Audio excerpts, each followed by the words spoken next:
Assalamualaikum warahmatullahi wabarakatuh.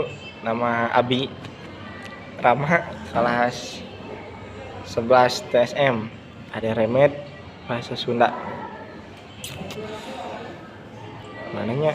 Reak, judulnya reak, Pak. Reaknya judulnya. Reak kacoturkeun di leuweung sentak tulang aya hiji jalma. Kejadian anu keur nanggap seni reak di buruan imahna anu jiga gedong singkrong. Eta jalma gegeden teh katelahna Jang Muldi. Pintonan seni reak rek ngahaja diayakeun pikeun nyugemakeun budak lalakina anu karek disunatan nyaeta Jang Rian.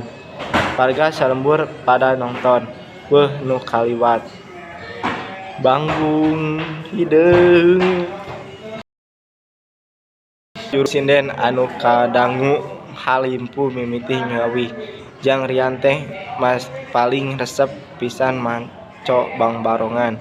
Para seniman reakna keur milampah pariepola sato. Aya nu jadi maung, aya nu jadi gajah, jeung aya nu jadi naga. Turun.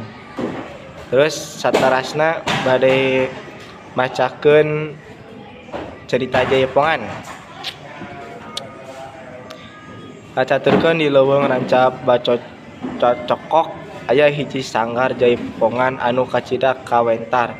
Anu jadi guru jenenganna teh nyaeta Ceuk Sela. Ceuk Sela boga hiji murid awewe anu ketol pisan diajar Jaiponganna nyaeta Neung Ineu. Sok anu bener ceuk Ceuk Sela ka muridna. Sanajan nyeri cangkeng oge eta parentah anu jadi guru teh dilakonan ku Neng Ineu. Awakna rangkuh bujurna nonggeng jeung pineurepna maju ka hareup.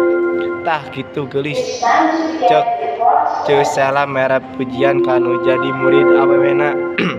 Anu parigel tur bener dina ngagiolkeun awakna nurutkeun irama tembang Japong Kembang Tanjung. Sakitu ti sim abdi. Hapunten ka lapatan sareng kalebihan gitu. Hatur nuhun Bapak. Assalamualaikum.